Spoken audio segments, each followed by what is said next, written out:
চলুন আজ ঘুরে আসা যাক যুদ্ধবিধ্বস্ত রিভারল্যান্ডস থেকে এমন এক জায়গা যেখানকার নদীগুলো বয়ে নিয়ে চলেছে রক্তের স্মৃতি আর বাতাসে কান পাতলেই শোনা যায় প্রতিশোধের ফিসফিসানি। একবার ভাবুন তো, এক ভয়ঙ্কর অবয়বের কথা, যে রিভারল্যান্ডসের অলিতে গলিতে ঘুরে বেড়াচ্ছে। একদল আইন ভঙ্গকারী নেত্রী, যার চোখে কেবলই জমাট বাঁধা ঘৃণা। সাধারণ মানুষের মুখে মুখে তার সম্পর্কে কত যে গুজব, কত লোককথা। কেউ তাকে সরাসরি চেনে না, চেনে শুধু তার এই সব ভয়ঙ্কর নাম ধরে। তার চেহারা, আচ্ছা, তার শারীরিক অবস্থাটা ছিল ভয়াবহ। মানে মৃত্যুর পর পানিতে ভেসে থাকা এক পুনরুত্থিত লাশ, যার শরীরটা পচে গলে একেবারে বিকৃত, আর গলার ওই কাটা দাগটা এতটাই গভীর যে কথা বললে শুধু একটা ভয়ঙ্কর ফিসফিসে আওয়াজ বের হয়। কিন্তু প্রশ্নটা হলো, কে এই ভয়ঙ্কর মূর্তি? এই প্রতিশোধের আগুন জ্বলার আগে তার পরিচয়টা ঠিক কী ছিল? এই ভয়ঙ্কর সত্তাটি আসলে আর কেউ নন, তিনি ছিলেন একসময়ের সম্মানীয় উইন্টারফেলের লেডি ক্যাটালিন স্টার্ক।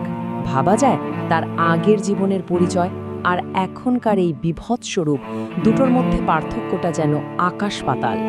এই রূপান্তরটাই কিন্তু সবচেয়ে চমকে দেওয়ার মতো। একসময় যিনি ছিলেন একজন সম্ভ্রান্ত নারী, একজন স্নেহময়ী মা, যিনি পরিবারকে রক্ষা করার জন্য সবকিছু করতে পারতেন, তিনিই এখন হয়ে উঠেছেন প্রতিশোধের এক নির্দয় অস্ত্র। কিন্তু কিভাবে একজন মা, একজন সম্মানিত লেডি কিভাবে এমন এক দানবে পরিণত হতে পারেন? এমন কি হয়েছিল তার সাথে যা তাকে এই অন্ধ প্রতিশোধের পথে ঠেলে দিল?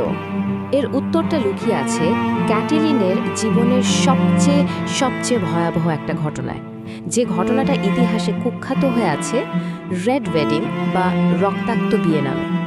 দেখুন, সবকিছু শুরু হয়েছিল একটা রাজনৈতিক জোট দিয়ে, কিন্তু রবের একটা সিদ্ধান্ত, ভালোবাসার জন্য নেয়া একটা সিদ্ধান্ত, পুরো পরিস্থিতিটাই বদলে দেয়।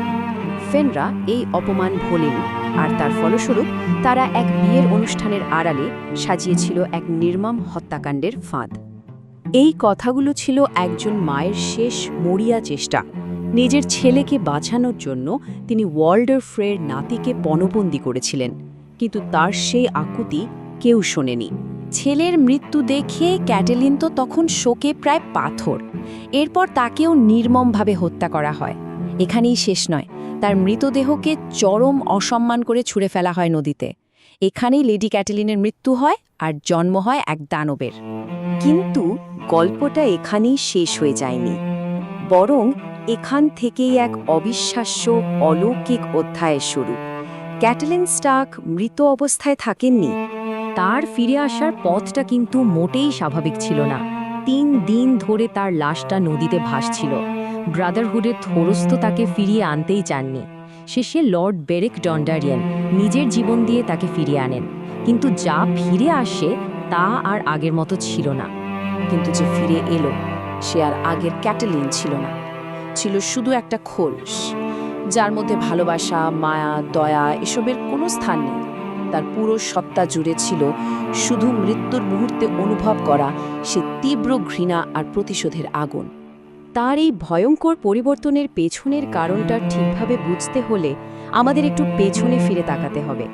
জানতে হবে এই যুদ্ধের আগে ক্যাটেলিন স্টার্ক ঠিক কেমন ছিলেন। যুদ্ধের আগে ক্যাটেলিন ছিলেন ট্যালি পরিবারের আদর্শ। পরিবার, কর্তব্য, সম্মান, এই 3টে শব্দ দিয়েই তার জীবনটা গড়া ছিল। তিনি ছিলেন উইন্টারফেলের একজন সম্মানীয় স্ত্রী আর 5 সন্তানের এক স্নেহময়ী মা।